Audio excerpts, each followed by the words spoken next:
Bang, misi bang, beli saham apa nih kita hari ini? Bela beli. Emang lu paham tentang saham? Ya elah bang, ya paham lah. Coba gue tanya, menurut lu saham yang murah itu yang kayak gimana sih? Ya elah bang, pertanyaan gampang ini mah. Yang di bawah 200. Aduh, Bener kan? Iya gak sih? Bang, halo? Kok diem aja sih? Halo? Halo Noob People, balik lagi di podcast kita gue bersama Mario, Noob Averdi. Gimana, udah cut loss apa aja hari ini? Emang urusan cut loss Banyak. Oh banyak. Nanti kita ngobrol deh. Urusan cut loss emang gak ada obatnya, makanya di sini gue kasih lu obatnya. Kita ngobrol sama investor jagoan di sini. Kali ini gue gak sendirian. Gue bareng bintang tamu kita di episode pertama. Gue bersama Gary dari Wayne Investment. Apa kabar Ger? Halo, kabar baik bro. Porto aman Ger? Porto lumayan aman. Lumayan aman ya. Kita hari ini kedatangan tamu namanya Axel Jeremy. Apa kabar bro? Baik. Porto aman? Udah cut loss apa aja hari ini? Belum cut loss, cuman cuannya rada menipis dari Cuannya yang terakhir menipis, kali ya. live nih. Tapi emang kayaknya lagi turun semua ya kayaknya ya. Lagi Sebuah turun proses semua yang ya. harus kita lewati semua. Proses. Jangan tamak guys. Jangan lupa, jangan tamak. Jadi di podcast ini gue sebagai noob nih, gue sebagai pemula, gue mau salah gue. Gue tuh ngeliatnya situ harus. Iya, saya lari sini. Aman ya. Jadi di podcast ini gue bakal nanya-nanya, gue sebagai noob kan, gue sebagai pemula, gue baru 2 bulan di pasar saham, sorry banget nih. Sama suhu-suhu ini, para guru-guru ini, gue mau bertanya-tanya gimana sih caranya jadi investor jagoan di pasar modal. Jadi sekarang kita sama Axel Jeremy dan nanti Gary juga. Mungkin kemarin di episode pertama gue terlalu noob ya, jadi mungkin Gary bisa kasih insight kali ya. Siap. Gue kan agak cupu kemarin, gue agak ngangong gitu, jadi ada Gary di sarang di sini. Ya, kita mulai langsung aja ya. Axel, Ya, gimana nih?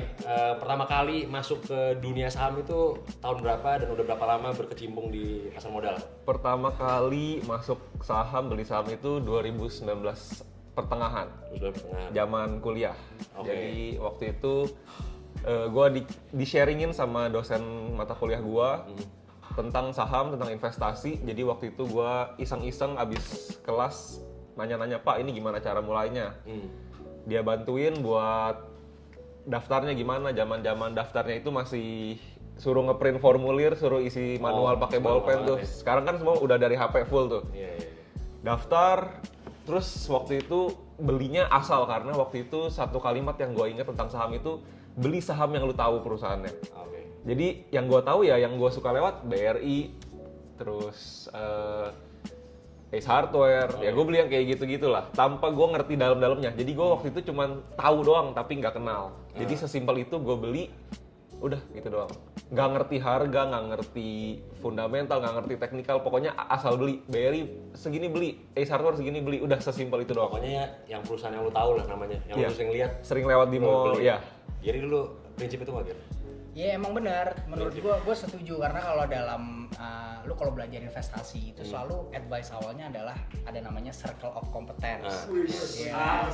Emang iya. Jadi memang selalu disuggest untuk kayak lu beli sesuatu yang lu tahu aja gitu. Oke. Kayak mulai dari lu mandi pakai apa nih? Oh sabunnya dari Unilever, beli itu Beli aja Unilever. dan segala macamnya ya. Cuman memang ilmu investasi itu adalah ilmu yang gue bisa bilang cukup hardcore. Jadi lu nggak bisa tuh sebenarnya menginterpretasikan itu setengah-setengah gitu. Jadi kadang-kadang ya oke lah kita mulai dari circle of competence, tapi bukan berarti kita buta-buta beli sebenarnya. Circle of competence itu untuk menyaring saham apa yang perlu kita analisa. Kira-kira kan gitu. Benar. Berarti gue selama ini salah berarti. Gue selama ini gue beli-beli, gue nggak tahu perusahaan apa. Gue tahu aja namanya. Ya. Emangnya gue beli batu bara, emang kan enggak kan? Gue nggak kenal batu bara, gue nggak pakai batu bara. Gue pikir di rumah masak masih pakai batu Iya bara kan? ya. Enggak, makanya ini salah nih.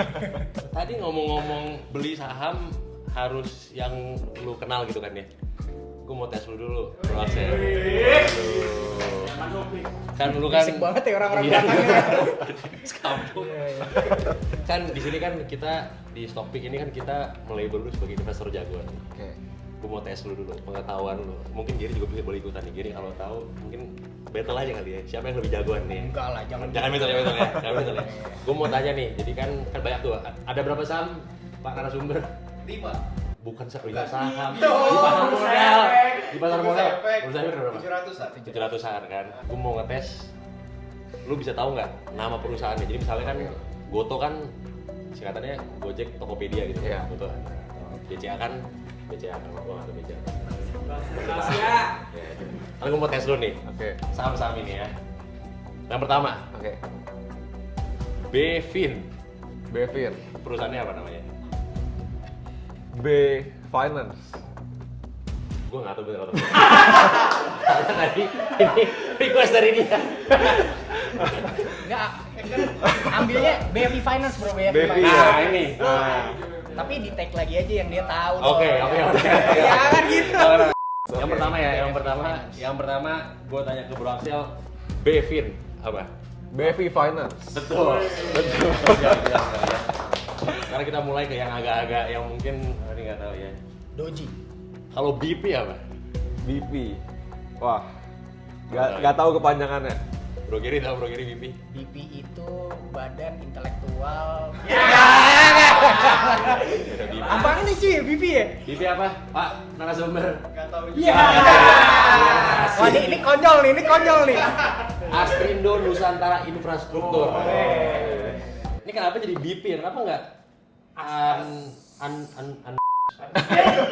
Saya dong kalau gitu. Penin? Bang Panin bukan? Kayaknya Bang Panin bukan? Panin Insurance. Panin Insurance. Panin Sekuritas. Oke. Salah juga, kacau. Iya. PSKT. PSKT. Persekutuan. Nggak tahu gua nggak tahu. Berarti tahu? Saudaranya WSKT. Bener? Bukan. Pokoknya gue tahu dia itu ada hubungannya dengan dan belum. Berita lu kayaknya agak jauh nih bro. Jangan. Ada hubungannya sama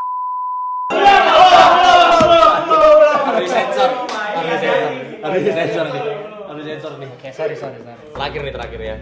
Jekon nih. Jekon. Ya. Ini pernah mau trading cuman nggak tahu namanya juga. Pernah mau trading tapi? Iya. Jaya Konstruksi. Gak apa-apa. Tapi sebenarnya at the end of the day kita sebagai investor itu nggak perlu tahu Betul. 700 saham itu perusahaan apa. Betul. Karena kita kan mau filter juga dong. Kalau kita betul. emang nggak tahu perusahaan apa ya kita nggak usah analisa dan kita nggak perlu malu bahwa gue nggak tahu tuh perusahaan apa ya nggak bro. Berarti udah nggak masuk Iya. filter ya? Udah nggak masuk filter, itu udah nggak masuk Betul filter. sekali. Tadi kan kita nanya ya backgroundnya Bro Axel ya. Sekarang mau nanya nih, kan ada kan kalau di dunia investasi kan ada trading sama investing kan. Kalau Bro Axel ini lebih ke trading atau investing? Kalau gue pribadi lebih ke invest. Tapi kalau lagi nganggur, lagi santai, biasanya iseng-iseng trading juga. Oke. Kalau dari Bro Gary, waktu itu Bro Gary juga invest ya kayaknya ya? Iya, Gitu ya? iya. Gue juga invest juga. ya? Mostly lah, gue 70% itu dana gue pakai buat invest, 30% itu buat celup-celup sendal kalau kata bos besar. Iya, buat celup-celup sendal aja. Istilah baru nih, celup-celup Tes the sendal. water mana nih yang kira-kira mau naik. Gitu. Oke, nah kan kalau udah, nah gue nggak tahu nih kalau misalnya investing itu ada waktu lu nyesek nggak sih?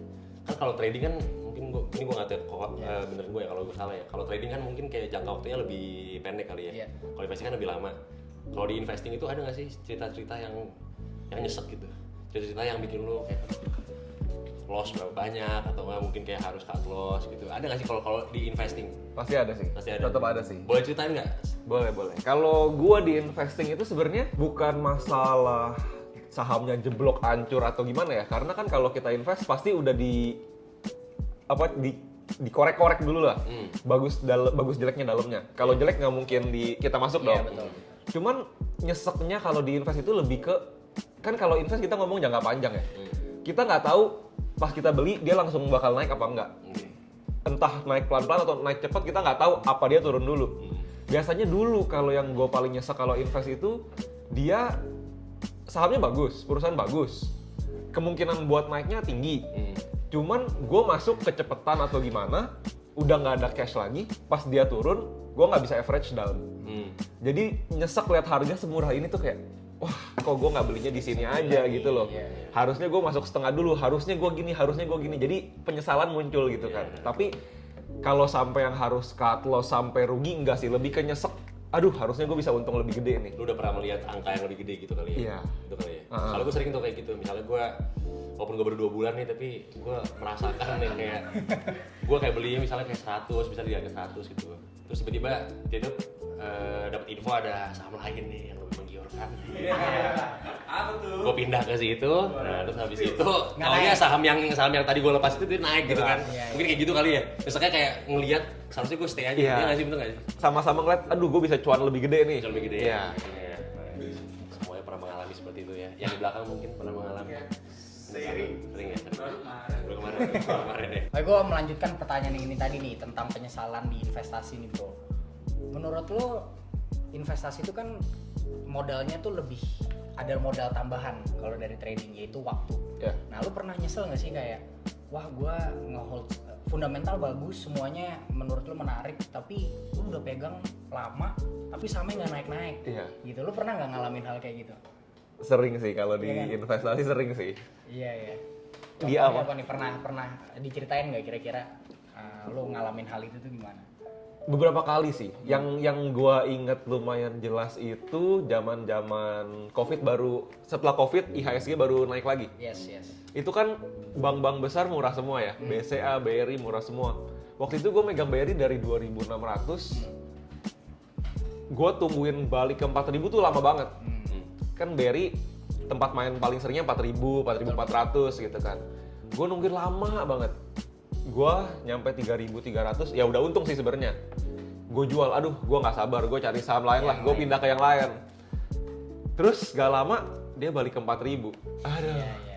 Kalau yang itu kan tapi udah lama ya. Kalau yang baru, yang belum terlalu lama ya setahun ke belakang itu sebenarnya dibilang invest juga bukan invest dari fundamental, lebih ke invest ke apa ya? Story kali. Story, iya. Waktu itu udah megang BRMS dari 90. Itu megang setengah tahun kayaknya. Apa berapa pokoknya berbulan-bulan lah. Bener-bener geraknya tuh dia nyentuh 100 juga nggak nyampe gitu loh. 90, 80, 90, 80. Gua kesel, gue cabut, sekarang berapa? Aduh, itu kalau dilihat harganya gue udah males banget. Berapa sekarang? Iya, jadi memang musuh terbesar dari investor itu adalah waktu ya bro. Waktu. Ya. Kita bisa nyari saham sebagus apa, kayak misalkan contohnya case Era gitu. Kayak dari dulu gue ngeliatin Era, perusahaannya bagus, wah gila, apa profitnya. Cuman ya saham bagus itu kadang-kadang bukan berasal dari perusahaan yang bagus gitu kan. Ya itulah sakitnya orang investor itu tuh sakit jangka panjang gitu. Berbekas kayaknya. Bekas seumur hidup deh. Seumur hidup yang berbekas ya.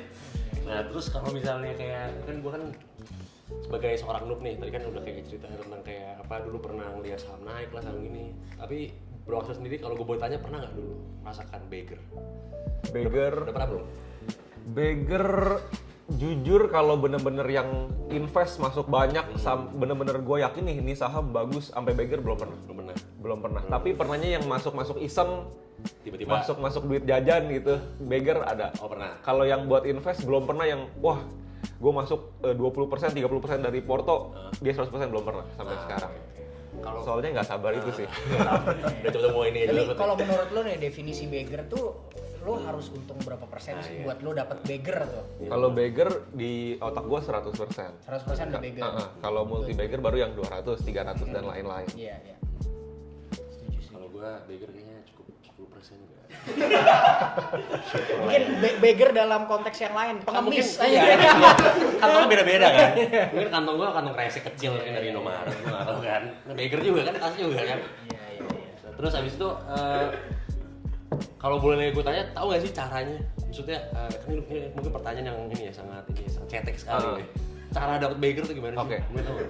Ini gue udah pernah nanya ke Giri juga, Giri udah kasih tahu jawabannya waktu itu. Kalau dari Bro Axel gimana? Walaupun gue belum pernah ngerasain yang bener-bener beggar ya, tapi kan gue juga pelajarin, gue Iya. cari tahu dan saham-saham yang waktu itu udah gue buang-buang ternyata hasilnya beggar gitu kan. Iya.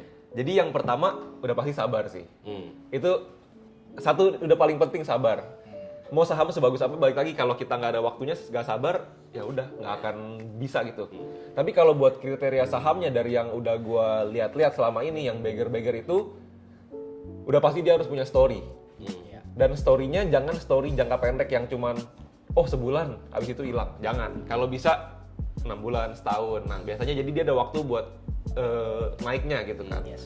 Terus jasanya yang gue lihat-lihat itu otomatis valuasinya harus murah. Dalam artian kalau menurut teorinya PBV 0, nah itu biasanya yang lebih gampang-gampang buat beggar tuh. 0,2, 0,5 walaupun memang jarang ya. Apalagi perusahaan bagus PBV segitu mungkin 1 dari 700 gitu kan. Sama yang pasti dia harus, kalau gua pribadi ngelihatnya harus dari duitnya. Dia bisa ngasilin duit nggak? Karena kalau gua pribadi invest, gua ngelihatnya net income. Jadi ya balik lagi, dia ada net income-nya nggak? Net income-nya bagus nggak? Net income-nya growing atau nggak? Jadi sesimpel itu. Tapi yang paling penting buat beggar-beggaran, story sama valuasinya. Karena anggapannya valuasi PBV 10 kali mau dibeggerin, siapa yang mau naikin gitu kan? Sesimpel itu sih. Oke, berarti sabar, story-nya, sama Valuasi murah. ya. Tadi gua agak kurang paham tadi tadi ya. Nanti saya pelajari ya. Nah, di episode selanjutnya saya akan sudah mengerti Tapi gue mungkin mau add up Oke, sedikit boleh, dari Bro Bro Gary. Axel, gue Boleh, setuju dari poin yang nomor 1 tuh sabar. Karena menurut gue kadang-kadang ada kalanya beggar itu bukan tercipta dari saham yang murah, tapi tercipta dari kesabaran kita untuk menunggu. Contohnya nih apa? Misalkan kita beli BBRI tahun 2008. Ya, 2008 itu BBRI waktu crash tuh turun 60%. And then during the period of 10 years gitu ya, dari 2008 sampai 2018 saham BRI itu naiknya 1900%. Jadi kadang-kadang menurut gua buat kebanyakan orang itu investor atau trader zaman sekarang tuh kan kayak, ayo dong cari beggar gitu. Malah itu sebenarnya kadang-kadang lu terjebak ke dalam saham-saham beggar yang terlalu risky. Gitu. Padahal itu tadi beggar itu bisa lu ciptakan dari periode waktu yang konsistensi lu berinvestasi itu sebenarnya juga bisa menciptakan beggar yang luar biasa gitu. Buat banyak orang lu beli saham BRI 10 tahun naik 1900%, 2018 BCA naik 1200%. Itu sebenarnya apa kalau bukan beggar gitu kan? Sebenarnya gitu sih kalau menurut gua. Oke. Jadi itu tadi Jadi sabar. gua setuju banget. Masalah Poinnya dia nomor 1 dari Bro Axel, sabar itu menurut gua adalah paling penting kalau lu mau dapat beggar. beggar ya. Berarti juga jangan cari yang cepet-cepet aja maksudnya. Maksudnya belum tentu. Saya syukur-syukur gitu kan. Waktu kan Bro Gary pernah bilang waktu pernah beggar cuma baru 2 kali atau berapa ya? Iya, gua beggar banget tuh cuma baru 2 kali. Ingat ya. banget tahun 2017 atau 16 tuh di saham ESA. Terus habis itu di terakhir tuh di BBYB. Selama 7 tahun itu ya? Iya, selama gua 8 tahun lebih gua invest beggar yang bener-bener beggar yang kayak ribuan gitu ya. Cuman itu doang, nggak ada lagi yang lain. Iya. Gua emang orang tamak sih gue. Gua baru 2 bulan aja gue udah nanya-nanya beggar gue. Berarti mengemis info berarti dia. Ini kayaknya bikin pertanyaan juga nih kayaknya. Bikin pertanyaan juga mau nanya beggar. Yang banyak beggar nih, yang di belakang nih Yang di sebenarnya nih. belakang. Yang di belakang banyak beggar nih sebenarnya. Nah, berarti tadi kita udah nanya tentang kayak backgroundnya segala, terus cerita sakit ya tadi kan. Sekarang Bro Axel kan ada portonya nih di Stockpick kan. Gue ceritain nggak nama portonya apa, terus background kenapa bikin porto itu, mungkin susunan sahamnya. Disusunnya berdasarkan apa gitu. Kalau nggak salah namanya invest, gue lupa namanya apa ya. Bentar, cut dulu ya. Cek dulu, silakan. Wah, ada sinyal gue. App-nya ngebug. Enggak. Wifi. App-nya bagus. Nama portofolionya portofolio investor. Susunan sahamnya sebenarnya idealnya yang mau gue lakuin itu sekarang masih proses karena masih sedia cash lumayan banyak. Itu adalah pengennya sebenarnya mirip-mirip sama Bro Gary juga ya. Emang buat investasinya bakal lebih gede, di atas 50% lah. Itu buat yang bener-bener saham fundamental gitu-gitu. Itu balik lagi sama caranya yang gue pilih yang ada story-nya. Misalkan kayak kemarin batubara $400 ya, masuk batubara. Oh, CPO lagi bagus, masuk CPO. Sesimpel itu. Terus dan paling bagus di sektornya. Biasanya yang gue cari adalah yang the best in sektornya masing-masing. Oh, di CPO yang paling bagus apa? Secara kinerja, secara valuasi. Oh, yang di batubara paling bagus apa? Terus sama kalau yang kecil-kecilnya ya trading-tradingan lah. Trading-tradingan ya makanya yang kayak tadi saham-saham yang disebut, gue nggak tahu namanya karena kalau buat invest, gue percayanya gue harus ngerti perusahaannya, gue ngerti dalamnya. Tapi kalau untuk trading, bodo amat lah perusahaan apa gitu loh. Yang penting secara teknikal, secara story, secara lagi banyak diomongin orang, bolehlah masuk. Jadi itu porsinya lebih kecil. Jadi kalau untung, ya puji Tuhan bisa jajan telur gulung gitu kan. Kalau rugi pun, ya udahlah cut loss lah, nggak kerasa gitu. Jajan McD lo malah lebih mahal. stres biasanya orang Self kalau stres reward. harus kayak gue harus ini nih Healing, gue stres nih, healing. harus healing. Beli yang nggak penting ya. Iya. Tapi mungkin bisa di-spill nggak bro kayak saham-saham jagoan lo tuh sekarang apa gitu? Oke. Mungkin ini bukan rekomendasi ya, cuman hanya saham-saham jagoan dari Bro Excel nih sekarang yang lagi lo perhatikan nih apa? Oke. Kalau yang buat yang trading kan ganti-ganti ya, jadi nggak usah disebut lah itu Ya, berubah-berubah lah. Kalau yang buat invest yang masih di hold ini nggak rekomendasi sih benar karena megangnya udah dari kapan gitu Iya, kan. iya. ITMG sebenarnya average-nya nggak terlalu rendah. Dia di 37 yang terakhir soalnya ada masuk keluar. Sekarang berapa tuh? 41. Wow, gila, ngeri. Dan jagonya dia masih hold. Masih hold. Iya, oke. Walaupun sebelumnya 45 turun Iya, 41, iya. ya masih uptrend, jadi masih hold. Oke, siap. Sama yang satu lagi yang masuk lumayan itu TAPG, itu CPO. Memang CPO geraknya agak lama ya, apalagi IHSG-nya lagi kayak begitu-begitu.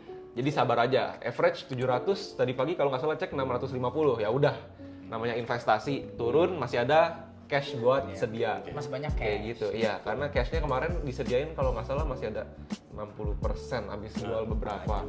Banyak. Jadi kalau amit-amit IHSG 6.900 lagi, belanja lagi gitu aja. Jadi dua yang paling pede sih itu sih, ITMG sama TAPG. Kalau cash lu berapa persen? All in kayaknya nih. Hah? Topik buat nanti. Iya. Jadi tadi ya ada dua ya, Dua. ITMG sama ITMG. TAPG. Berarti memang lagi strong di komoditi. Komoditi ya. Iya, agree. Memang kadang-kadang kita harus mengikuti arus uang tuh kemana, Iya, gitu kan? benar. Ya kalau sekarang lagi terus uangnya itu lagi banyak masuk ke komoditi, ya kenapa kita nggak invest tadi? Iya. Dan gue setuju juga kata Bro Excel. Ya, at least kita tahu nih sektor apa yang lagi bagus, Iya. yang lagi perform, dan kita pick the best stocks yang ada di Yep. situ gitu. Itu gue agree. Iya. Keren. Leadingnya gitu dipilih ya dari sektor itu pilih yang Iya. paling ini ya. Betul. Sebenarnya ada beberapa saham lagi yang udah masuk watchlist, yang mau masuk. Oke. Cuman belum beli, nunggu waktunya. Nanti ceknya di portonya. Cek. Sekarang udah semua nih kita bahas. Sekarang gue boleh minta kata-kata mutiara untuk para teman-teman yang mungkin baru memulai di dunia investasi. Oke. Para noob investor ini yang di rumah yang mungkin. Ini terutama yang ini mungkin ngomong bisa langsung ke dia mungkin. Kasih ujangan mungkin. Kasih ujangan mungkin kalau Kata-kata mutiara. Oke, bro. Jadi saran gua kalau di saham Indonesia, satu, sabar. Itu udah paling bener, sabar. Jangan mau cepet-cepet kaya, karena jujur di saham nggak bisa cepet kaya. Tapi kalau udah punya modal, makin kaya, enak. Yes, betul. Tapi kalau duit sejuta, mau jadi 100 juta, jangan di saham sih. Iya. Mending ngapain kayak jadi afiliator kayak atau apa gitu. Waduh. Kalau mungkin kalau buat pemula lagi yang penting belajar sih. Karena gue pernah ngerasain fase lumayan lama, gue ngerasa pinter. Gue nggak mau belajar, gue nggak mau baca buku, gue nggak mau ikut-ikut seminar dan lain-lain gitu. Padahal ilmunya, waduh, waktu itu kalau inget itu zaman-zaman tolol banget sih itu. Jadi harus cepet-cepet tobat dari fase itu. Oke. Kalau udah tobat dari fase itu kita baru sadar, wah kita tuh masih bego nih. Baru tuh dari situ belajarnya lanjut terus tuh, baru kayak gitu. Itu sih buat pemula, jangan pernah merasa pintar sama jangan mau buru-buru lah. Enjoy the process. Enjoy the process. Bro, jangan merasa pinter bro. Sorry. Gue tadi baru mau ngatain. Bener dikatain lo lagi. Diingetin lo lagi. Berarti lo sabar ya. Sabar, mau belajar. Sabar mau belajar. Enjoy the process. Enjoy the process ya. Jangan tiba-tiba mau nyari-nyari yang Beggar itu tadi. iya, tiba maunya jangan beggar. lain. Ini tolong pertanyaan beggar ini dihapus ya. Karena ini mencerminkan orang-orang tidak sabar, tolong ya. Oh, tambahan. Karena gue percaya hal yang berprosesnya butuh waktu bakal long lasting. Dibandingkan yang kayak tiba-tiba dalam setahun jeder langsung kaya. Biasanya sih yang terakhir yang gue lihat-lihat Bares Krim sih. Iya. Betul. Setuju gua. Cepet naik, cepet jatuh. Udah ya. Cepet naik, jatuh. Ini boleh gak sih ngomong begitu? Terlalu nge-fly ya. Terlalu bro, ya. nge-fly. Terlalu nge-fly. Jeder.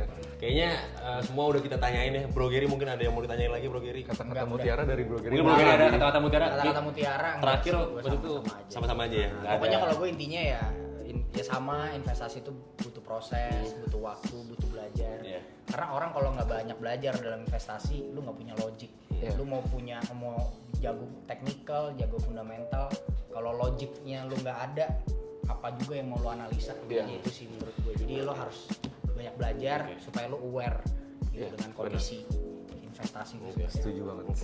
Sama harus ini kali harus humble. Iya. Jangan lupa Stay di bumi. Apa lo? kembali lagi di saham bumi.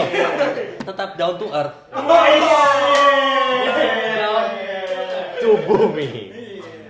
Gue gak tau, gue coba. Down to earth gak? Kok tahu sih?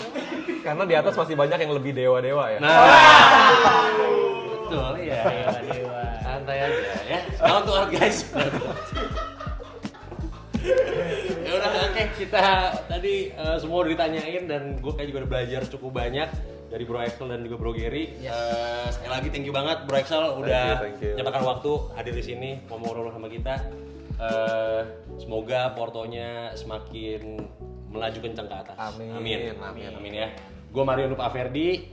Gua Gary Benedict dari Wayne Investment. Gue Excel Jeremy dari Zinvestor. Sampai ketemu di next podcast. Thank you Dah. guys. Kayaknya kita bikin ini aja deh bro, stasiun radio ya. Jadi mari ya. Yang ini mau di rekam. Musik-musik buat anda yang swing trading. Asik.